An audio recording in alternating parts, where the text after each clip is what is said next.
Well, I'd like to welcome everyone to this session. My name is Clara Lajean-Cher, and I'm the Deputy Director for the UCLA Institute for Precision Health. I'm also the co-director of the Clinical Neurogenomics Research Center in the Department of Neurology in the David Geffen School of Medicine here at UCLA. And it is my great pleasure to introduce my good friend and colleague, Dr. Dan Geschwin, who is the Gordon and Virginia McDonald Distinguished Professor of Human Genetics, Neurology, and Psychiatry here at UCLA.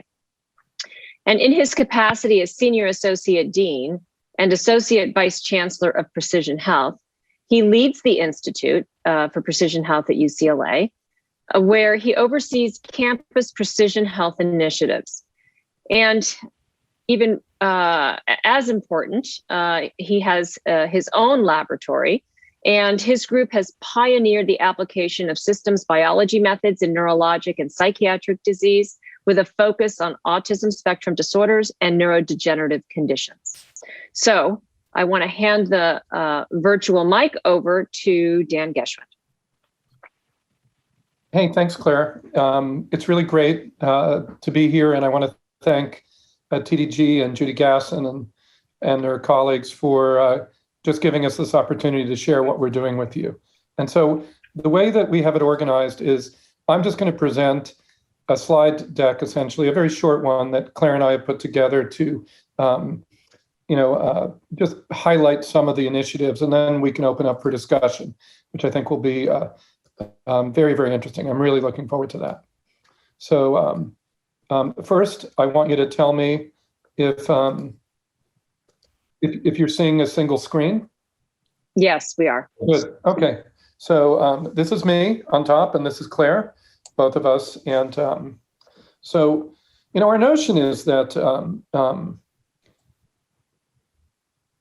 UCLA is an enormous place. We have the advantage of having a major academic medical center on a campus that spans many, many acres and across all academic disciplines, from kind of law to sociology to economics to engineering, computer science, and medicine. So we're really in a unique place at UCLA to implement precision health and genomic medicine and change the future of healthcare. I thought I would just, and we have a lot of materials, we have a website and stuff, so I thought I would just hit some of the high points. Essentially shown here on the right is our institute, and we're kind of a linking and driving kind of force. We don't want to reduplicate what's already on campus in so many areas, but connect things and build infrastructure and programs that push the boundaries of discovery and innovation. So everywhere, if you just take this circle around from the School of Medicine, our support from School of Medicine, the health system, philanthropy, and industry, and then in the smaller circles, all of the local centers, departments, schools that we touch and interact with. And hopefully some of this will become self-evident through some of the programs that I will describe to you in a second. So again, I'm not going to discuss everything we're doing, but again, please query us.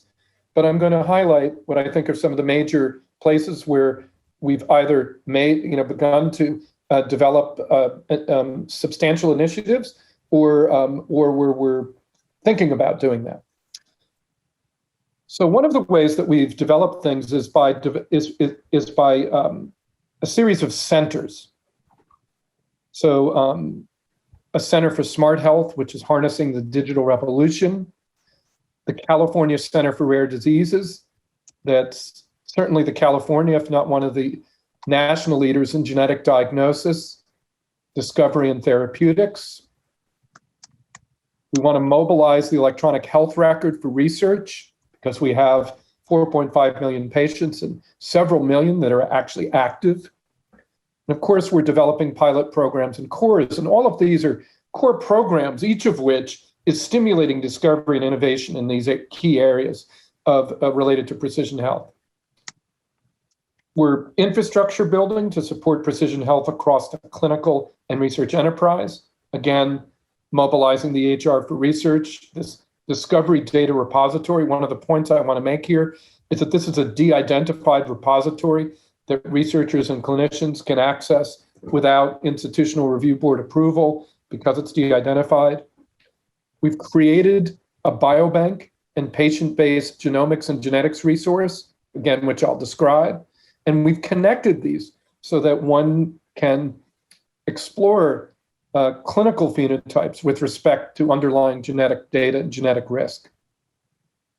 We're in the midst of creating an integrated diagnostic service, again, leveraging off the Center for Rare Diseases and its other components and departments to include genomics and other features that I'll describe later. This is galvanized partially by a gift from Alan and Charlotte Ginsberg last year for $29 million. And then lastly, we provide a hub for social policy and ethical discussions, as well as very practical experiences and procedures that are related to the future of healthcare. For example, returning incidental genetic results in a preventative population level fashion, academic industry partnerships, and of course, working to include underrepresented groups in research, which is essential. Okay, 17 people. So the Center for Smart Health, systematic, measurable, actionable, resilient, technology-driven, run by Arash Naeem and Alex Bowie. It's a collaboration not just in the medical school, but across to the School of Engineering. Again, this is one of the enormous advantages of literally having the School of Engineering juxtaposed to the medical center, allowing kind of free exchange of ideas and building of the kind of infrastructure and center that we need in a very collaborative manner. And I'm just going to give two very small examples. There are many programs going within this center, but just having this center allowed us to immediately, when COVID popped up, monitor at-risk and COVID-19 positive individuals at home, and to, temperature, pulse ox, all this stuff. So it enabled us to not have to have people coming in and out of the emergency room, et cetera. This was just piggybacking off of things that we had already developed that allowed us to connect mobile devices to a medical record for research. The Depression Grand Challenge is another enormous kind of industry collaboration as well that involves a pilot project in collaboration with Apple that I'm mentioning here. This is a grand challenge that is one of the 5 grand challenges that UCLA has been working on since the Centennial Campaign. So it's a campus-wide initiative to do genome sequencing in 100,000 individuals with depression and prevent depression and predict it, et cetera. But part of this has been a collaboration with Apple to use the watch to detect signs of clinical signs that before it's too late, and to get optimal treatment. And this is just again another example. Now, how about combining genomics and EHR for the kind of personalized medicine? This is just showing, based on our 2018. Our institute was started in 2016 and started on paper and really started in 2017.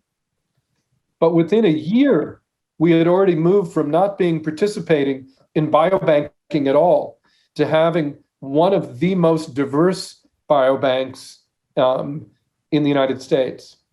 And that's really essential. And just the idea is that, within a year, we had a modest-sized biobank, and I'll discuss where we are right now. We've been able to grow substantially. What's interesting is that many of these other biobanks, Partners, Michigan, and others, for reasons that I'm happy to discuss, were started almost a decade before we were, and still aren't even, and are around the same size. So we've really been able to grow rapidly and are on a great trajectory there. So our biobanking project, we've named Atlas, essentially. The reason is, we kind of like Atlas. It has LA in it as well. And so it has 4 major components, but the vision is to create a powerful and robust cloud-based clinical and multi-omic data resource from a diverse sample of 150,000 patients across the health system for discovery research. Now, 150,000 is just our initial goal. We're not going to stop there, but that's the minimum. So one of the ways that we did this so quickly is by developing a universal consent process in a video on an iPad that now has been ported over to the medical record in MyChart, can be sent to an iPhone. In other words, this is a very, usually consenting is a personnel and contact heavy process.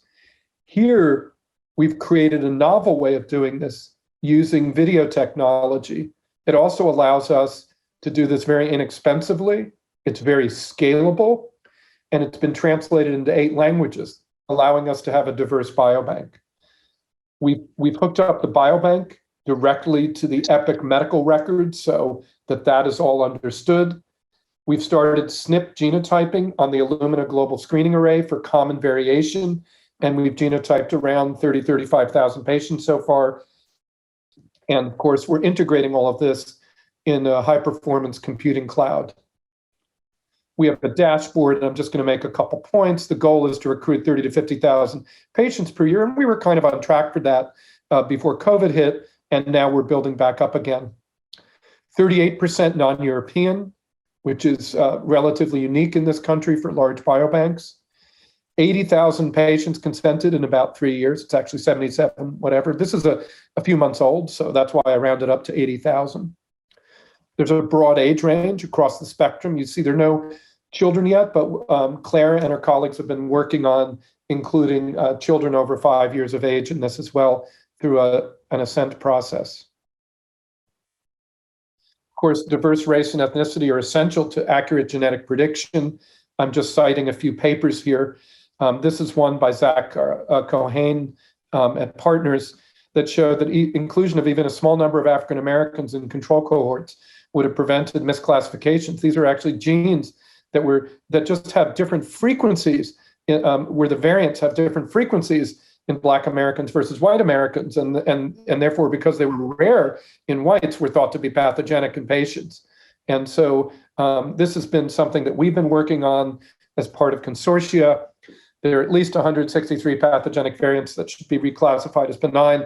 And even in our own studies, because we even have a more diverse cohort, including Pacific Islanders, Asian, and those of Latinx ancestry, we have been able to even identify additional variants that are non-pathogenic. So this is very, very important.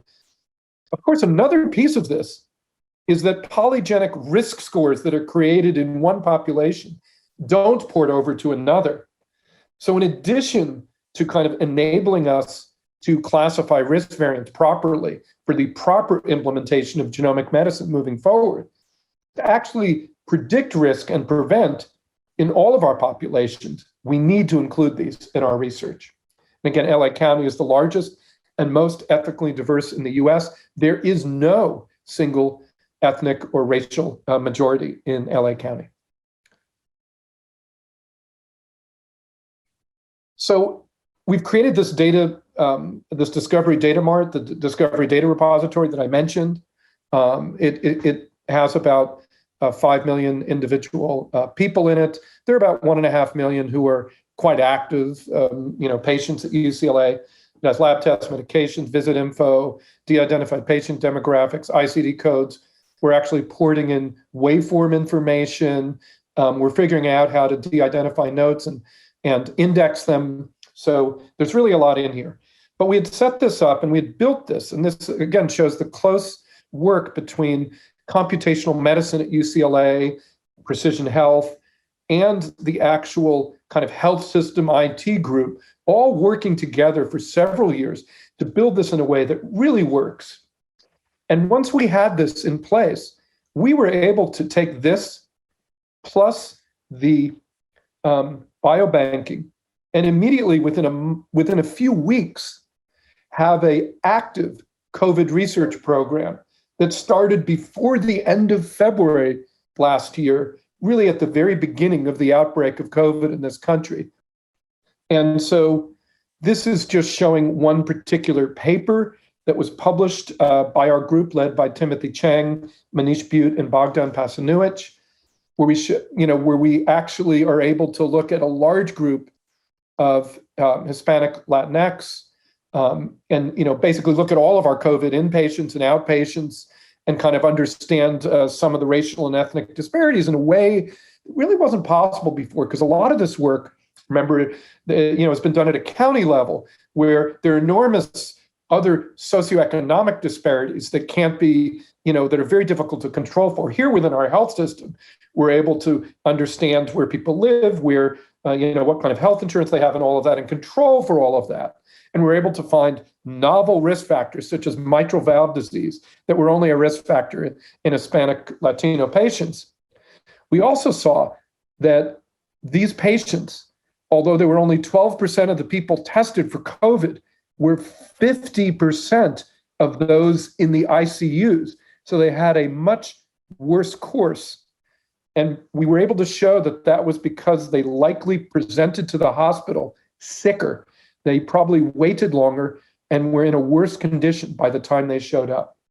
So that's just one example, but we were able to really lead a UC-wide cohort where now we've taken patients from across the UCs and started to do genetic analysis to begin to ask, can we identify genetic factors that will help us predict who is going to have a bad outcome, or, and then are there things that we can do to prevent that, but to identify patients up front who are at most risk for this using genetics. But we're able to do this in a way that our other colleagues at the other UCs weren't able to do because they hadn't actually fully developed the de-identified data marts and other things. And now we're working cross UC to develop this, to help them also develop these features as well. I'm going to give you another example. There are dozens of examples, but I find the COVID is particularly interesting and obviously very, very important. But this is another example of how one can use signatures in the EHR to identify undiagnosed patients. You can imagine that there are a lot of diseases where the actual diagnosis, where there is a treatment, but the actual diagnosis is delayed far more than it should be. And that if we could get to patients earlier, we would prevent a lot of bad outcomes and certainly improve the quality of people's life. So here's one disorder that Manish Butte studies called common variable immunodeficiency disorder.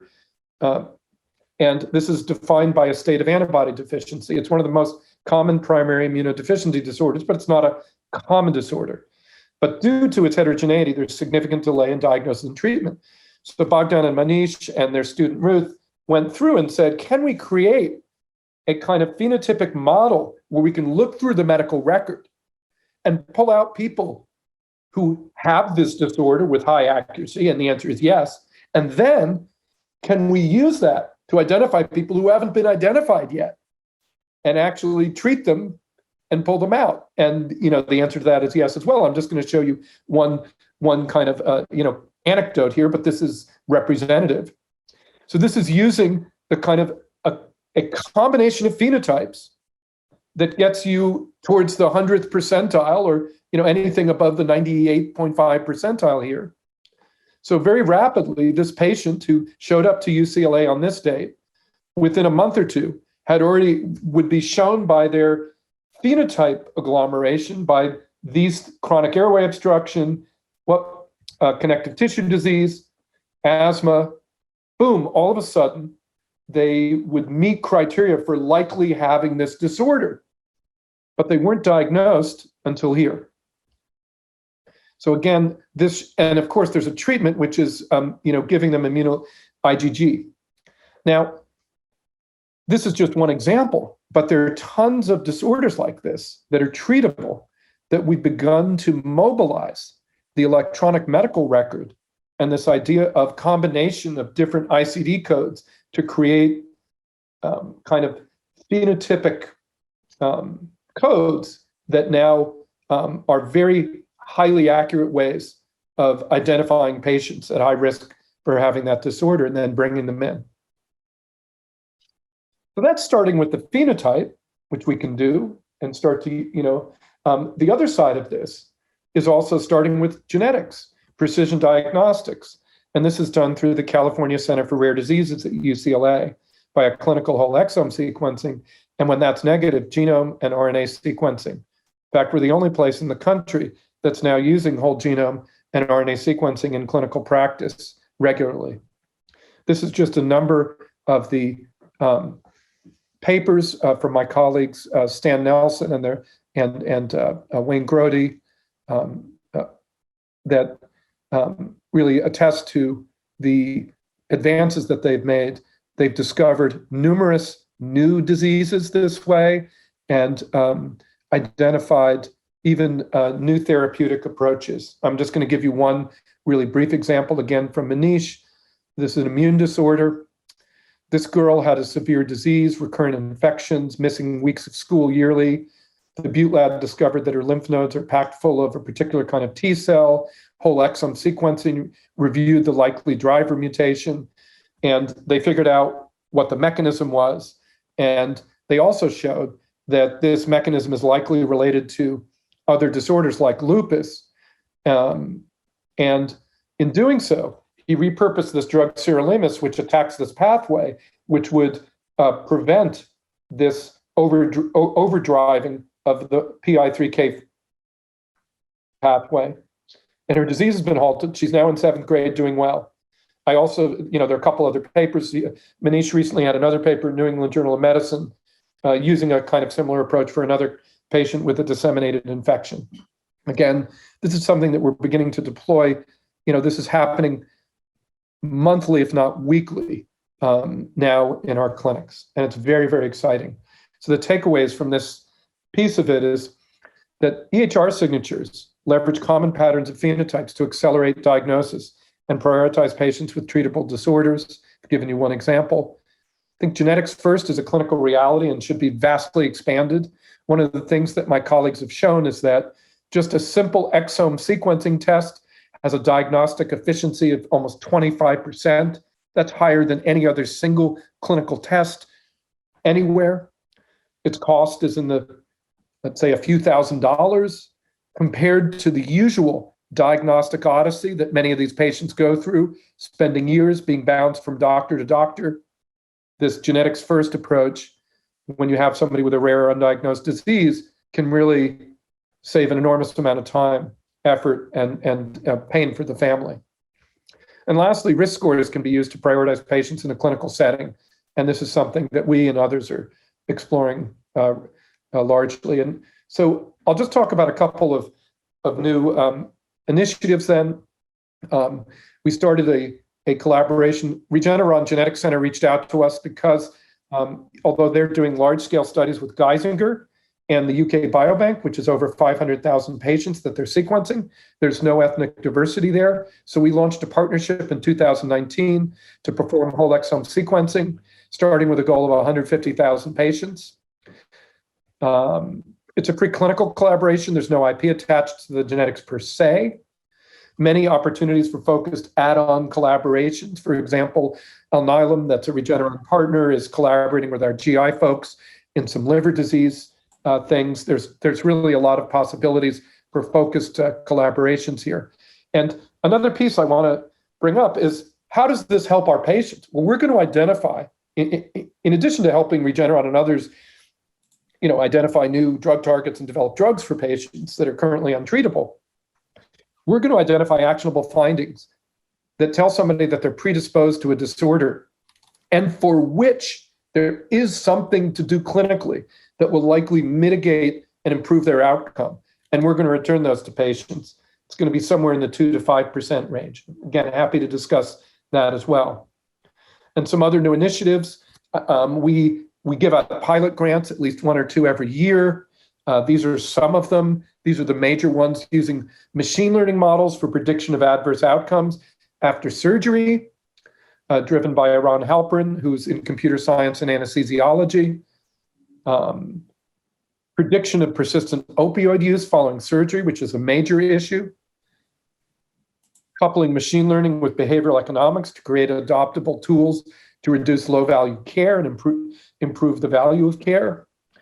And then very, very specific projects in specific areas where experts in like ion channels, like Ricardo Alchiz in anesthesiology and perioperative medicine, who's an expert on certain kinds of channels, can actually develop methods for prioritizing genetic variants that are identified in clinical exome and genome sequencing. We're starting a sequence-first prevention trial where we're tackling familial cancer. The project is to sequence up to 10,000 women who have a family history of cancer in a first, maybe some with second-degree relatives, half from underrepresented groups. We want to identify highly penetrant predictive germline risk variants, refer positive patients to appropriate care and prevention, including cascade testing, and study the impact on patients and their outcomes. I also just want to make a point that this is a unique opportunity for biomarker discovery. In other words, this is a very unique cohort. I'm not aware of anything else like this in the United States. And what this will allow us to do is to partner with others who might have proteomics platforms or cell-free DNA, et cetera, where we can begin to couple sequencing and these other markers to see if we can improve detection of actual cancer earlier. I mentioned this Charlotte and Allen Ginsberg Center for Precision Genomic Medicine, which we're very happy to announce. This idea is to leverage large data sets, genomics, and technology to develop a data-driven, individualized approach to patients. We're developing a center for state-of-the-art diagnosis and treatment, including, gene therapy, viral gene therapy. We have several viral gene therapy trials going on right now, support for multiple chairs and an annual symposium, as well as supporting clinical fellows who want to train in genomic medicine.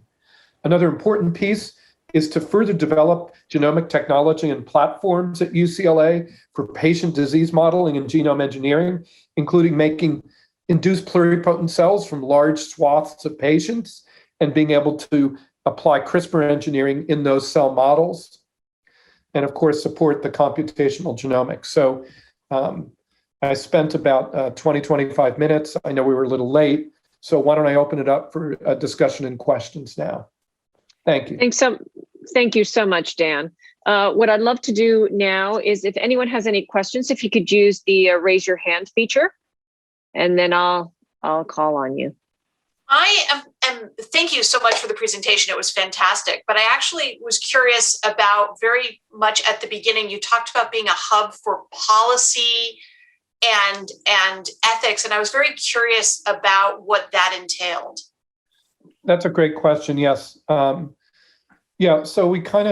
we're not experts in policy, but our job is to help promote those discussions around, let's call it ethical, legal, social implications of what we're doing and what our colleagues are doing.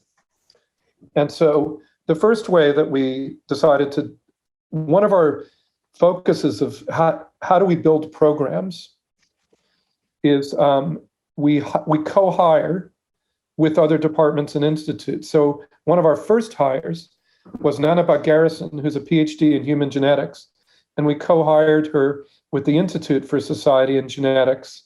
She's a ethicist, and she works a lot in, I think she's told me she might be the only person from the Navajo Nation with a PhD in human genetics. And so she's trying to increase the diversity, so how does one work with those populations? How does one do that in a responsible way? How does one do that in a way that, floats everybody's boats? How does one get folks from those communities, to become students in these areas and to become leaders in these fields? So she's working on that. And then we work with, we've Hannah Landstecker, et cetera. In fact, so another way is our first Ginsberg Symposium, which is going to be an annual precision health symposium, is going to focus on LC issues. And so we're pulling together a small committee that includes Nanaba and the head of this Institute for Society and Genetics, which is really housed in sociology, to begin to have that symposium. So I guess, it's in having this, these symposiums, sponsoring dialogues, sponsoring fellows, raising awareness, Clara is now writing a grant, and she can talk about that with folks and with Nanab and others in this area. We're trying to promote that. So the issue is that right now we're a pretty so our hope is we can't do this, but we can help promote it and push it forward. So if that makes sense. We're the connectors.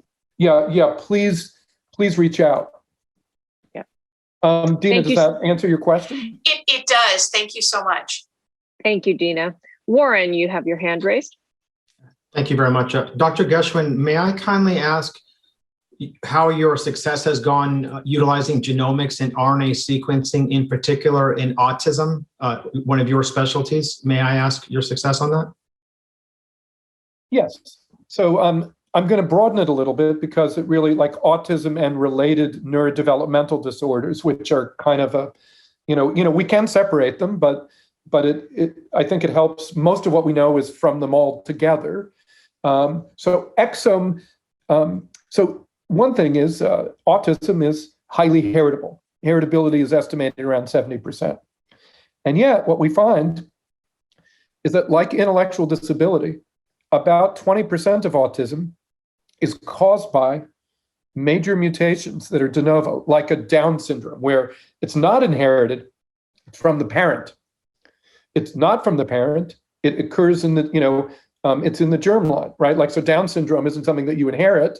It's something that it's genetic. It's a mutation that occurs in the germ cell.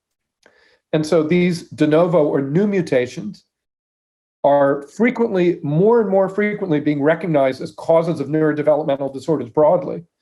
And they likely contribute to about 15 to 20% of autism. The rest has a very, very strong heritable component. But the exome sequencing and whole genome sequencing can identify that 15 to 20%. And so it's been remarkable in the last decade applying these technologies. We've gone from understanding very little about the genetics to now having in our hands over 100 genes with de novo mutations that contribute to autism, that increase risk for autism. And so clinically, these approaches are indicated because they might identify a cause in 15 to 20%. That becomes important for family planning and other things. It also serves as a foundation for beginning to investigate potential therapeutics that are directed at the disease mechanisms. Now, adding whole exome sequencing has a certain yield. If you add whole genome and RNA sequencing onto that, it increases the yield substantially. Have you been able to quantify that? Well, we've quantified it broadly across our Undiagnosed Disease Center, which I think will likely apply to autism. One of the differences is that RNA sequence, and there's some published papers on this as well, one from Stan Nelson's group. So when we go from, like, let's say a diagnostic rate of 15 to 20%, it adds at least another 10% on, 10 to 15%. And we had a couple of papers actually a number of years ago showing that you can also use the RNA sequencing to address the pathogenicity of copy number variants that you weren't sure about. And so I'm happy to talk with you about that offline or something, but I can refer you to those papers. One is in American Journal of Human Genetics, I think in 2015 or 16, you can find that. And then we have some other papers around that where we show that if you can't understand the pathogenicity of a particular mutation or deletion or something, you add the RNA sequencing onto that, it shows, that mutation reduces that RNA. And so it's almost certainly pathogenic because that's a gene that doesn't, that's haploinsufficient. So I hope that's clear, but so it doesn't quite double the yield yet, but it increases it substantially. But because of the cost, we prefer to start with exome sequencing. Thank you very much. I appreciate that. Thanks for your question, Warren. Other questions?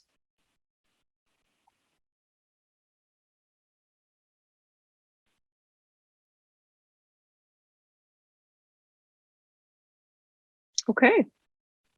We I can't do have a that question there. about your pediatric emphasis, if I could. Absolutely. May I ask one more question? Oh, no, Absolutely. absolutely. We're wide open. Great, thank you. My emphasis is on pediatrics with my company, so I'm quite intrigued by your plans to build a pediatric database. May I ask why you chose age 5 or above for your plans for pediatrics? Claire? Some of it is IRB. Some of it is IRB, and traditionally it's 7 and up.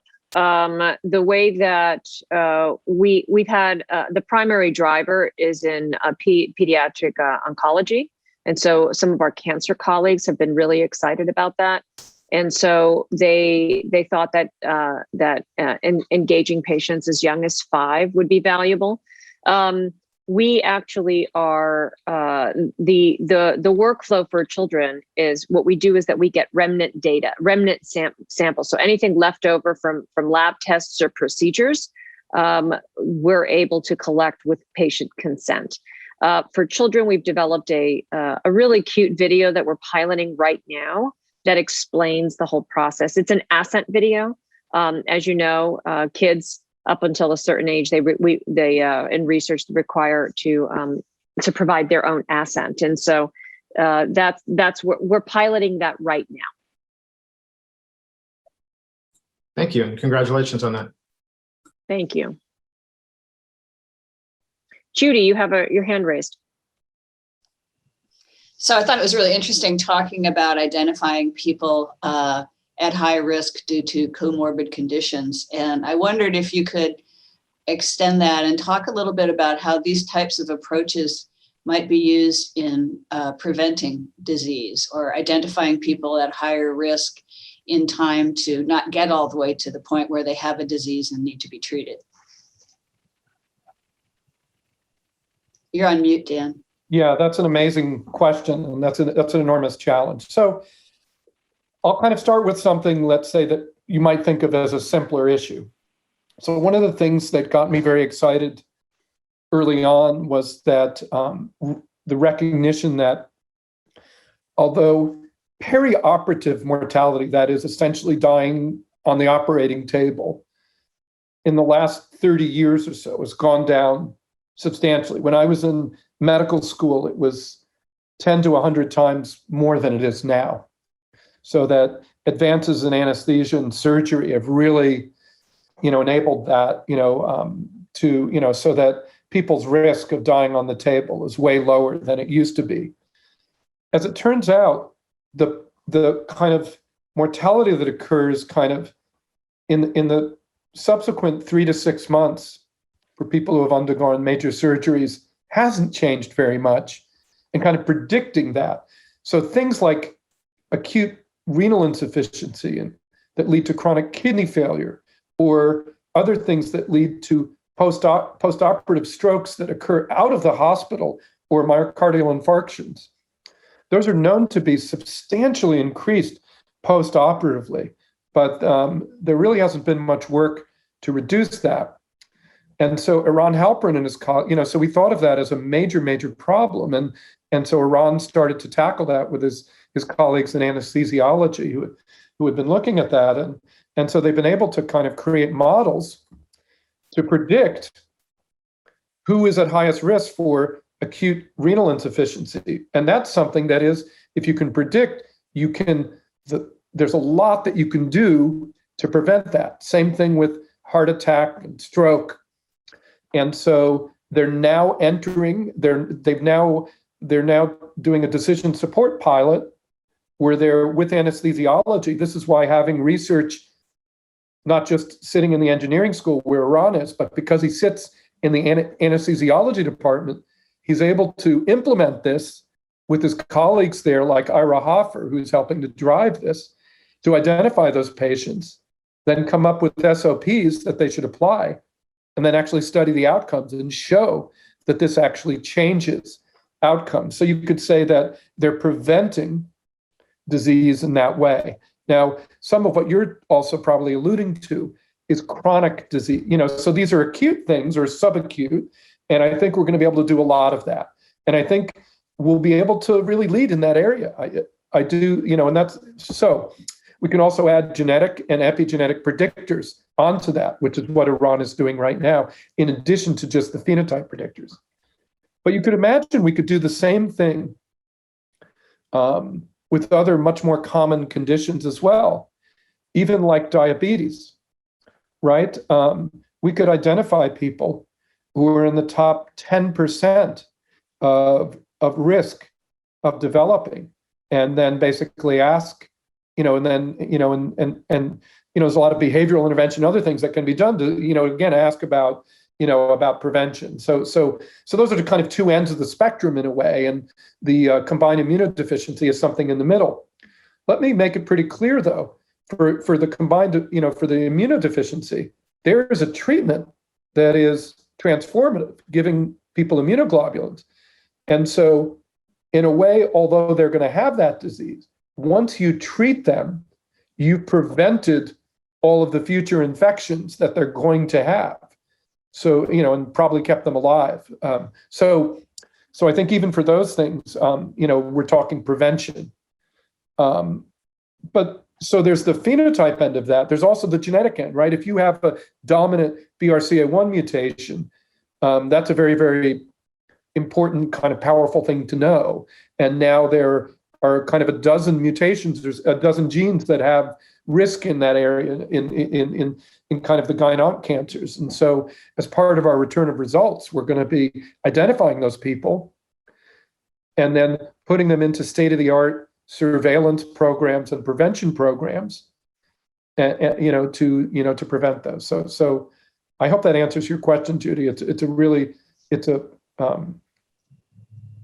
one of the real hopes. Yeah. Yeah, no, it totally answers my question. It's obviously the direction that we all want to go, which is to identify people who are at risk while there's still something that we can do about it. But I just wanted to congratulate both of you on what you've accomplished thus far, and the potential just seems unlimited. So congratulations. Yeah, we have to figure out, there are other aspects of this as well that we haven't even discussed, like pharmacogenomics. And one of the reasons, I'll just throw out there that, pharmacogenomics is a really interesting area because there will be a point in the next 5 or 10 years where every patient, and it's possible that this will even be paid for by either insurance or even the health system because it will be so valuable, will have their genome or kind of some level of genetics done and put in the medical record and used as part of these decision support tools. Now, once we have that, implementing pharmacogenomics will make a lot of sense. And pharmacogenomics being predicting using the right medicine for the right person based on genetic risk or the right dosing, et cetera. Now, right now, since we don't have that, to actually implement pharmacogenomics, you would have to do genetic studies on patients and genotype those specific markers that are most likely, and they're let's just call 24 of them out there that are reasonable, but there's a cost to that, right? And the question is, are there enough people out there with enough of these things now to kind of warrant just that type of testing? And that's a debate that's on in the field. And there are a few places that have implemented pharmacogenomic testing, but actually none of them have shown that it actually improves outcome or improves care yet, except for in a very, very few cases. So anyway, but I believe that's also another frontier that we're all going to have to work on.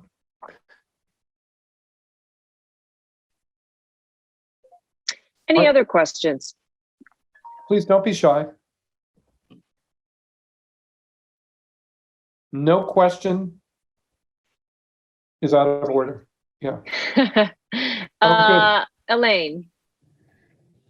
Hi, Dr. Geschwin. I was wondering, is the Atlas initiative intended to be kind of an ongoing project where you recruit the 150,000 patients and then keep recruiting throughout the years? Or once you get the 150, is that enough of a pool to conduct all your studies?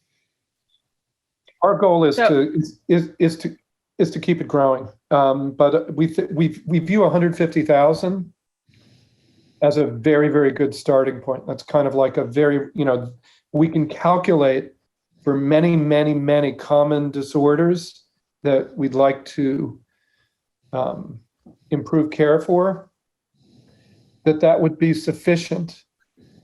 Now, one thing we might want to do is to oversample certain populations, certain ethnicities as well, again, that are typically underrepresented, to improve that. The other thing is that we're not doing this in a vacuum.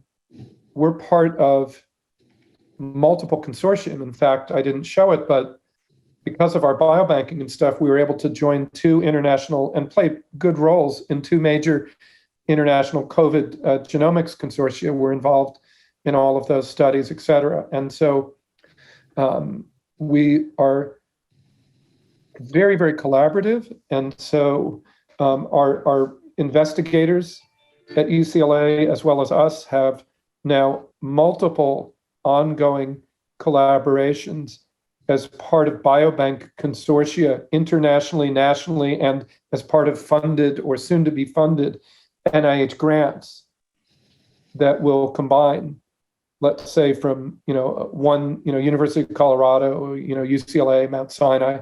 So we'll be able to leverage what we have and combine with others. So, so I hope that answers the questions for certain rarer or less common things. 150,000 won't be enough, and so that there may be efforts for certain disorders to do kind of more focused additional recruitments. And again, our goal is to include, I believe that within 10 years, and perhaps as early as 5, this will become a moot point, because this will become part of your medical record and will be done anyway. But it may be as long as 10 years. And so in the meantime, we have a lot of research to do. So, and I'll just add that the universal consent for biological samples, that's the electronic video consent that was developed. It was developed for the institution, and so UCLA Health has made it a strategic priority to ensure that all patients across our health system, and we have about 2.5 million active lives right now, they let us know out of the gate whether they want, whether we can use their leftover biological samples for research and to power this biobank. So 150,000 is just the tip of the iceberg. The goal would be to capture all 2.5 million and at least get their consent, so that we can continue moving into the future to power this biobank. Great, thank you. So we have 4 minutes left, and we've had some terrific questions. Any additional questions from anyone? Okay. Well, we want to thank everyone for attending our session. If you have any questions at all, please don't hesitate to reach out to Dan Geschwin or to me. We're both in, our contact information is available through the platform, and we'd be more than happy to set up some meetings offline. Take care, everyone. thanks everybody for coming, and have a great Thursday and Memorial Day weekend. Thanks. Yes. Terrific Bye-bye. presentation. Yeah.